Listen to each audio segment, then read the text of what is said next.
Now that you've taken some pictures, where do you sell those pictures online? Well, the easiest way to find these sites is just to type in stock photos on Google, and you'll find plenty of stock photography websites where you can upload your photos. Now, let me just give you some of the top sites out there. Okay, there is Pond5, which pays 50% of the sale. Alamy, which pays 40% royalty per photo, and there is one photographer that I know of who makes $100,000 per year from just this one website. Okay, and there is iYeem, which pays 50%. A lot of photographers are having success with this site. And there is Getty, which pays 20 to 30%, but they do sell photos for a much higher price, between $300 to $500. Okay, and 123RF, this stock photo site, the way they work is that the more photos you upload, the higher the royalty percentage that they'll pay you. And there's iStock, which pays 15 to 45% depending on the photo, but they'll pay you a higher rate if your photos are exclusive to their site. And there's Dreamstime, which has a very thorough approval process, but if you do get approved, they'll pay you 25 to 50% royalty and up to 60% if your photos are exclusive with their site. Plus, they'll even pay you an extra 20 cents per photo. And then one of the biggest stock photography websites out there is Shutterstock. They'll give you the most exposure because of their reach, huge customer base, and ability to advertise your photos.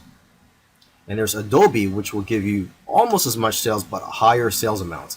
And Adobe stock is integrated into the Adobe software.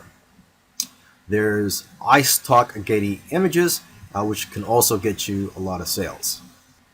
Now, what I usually do advise to photographers is to stay away from some of the larger stock agencies such as Shutterstock, iStock, etc., because they're publicly held companies, and they're more interested in making their shareholders happy and not the individual contributors. They just don't have the incentive to help contributors grow and make more money. However, if you are a beginner, you may want to try out these larger stock agencies just to test out the waters and to gain experience at first. And then you could try out the smaller agencies such as Dreamstime, Stockfresh, etc. The advantage of working with these smaller agencies is that there's less competition for you as a contributor. But then again, everybody is different, so you have to figure out what works for you. And interestingly, I know of somebody who makes more money uploading to free stock photo sites like Pixabay than other stock photo sites, because people have the option to donate to you when they download your photos for free.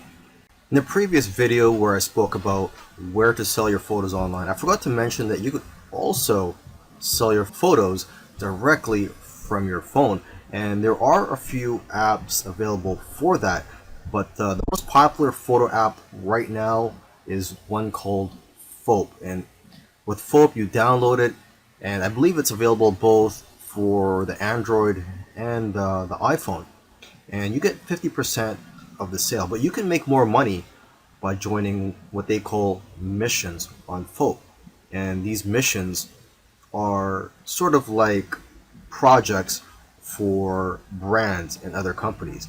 And each mission, if you are to win these missions, they pay a prize for the winning people, and it usually starts at around $50, and usually it can be a lot higher. Okay, now if you want to have success with this app, you want to analyze the photos which have already been sold. So take a look at the sold tab in the explore section of the app.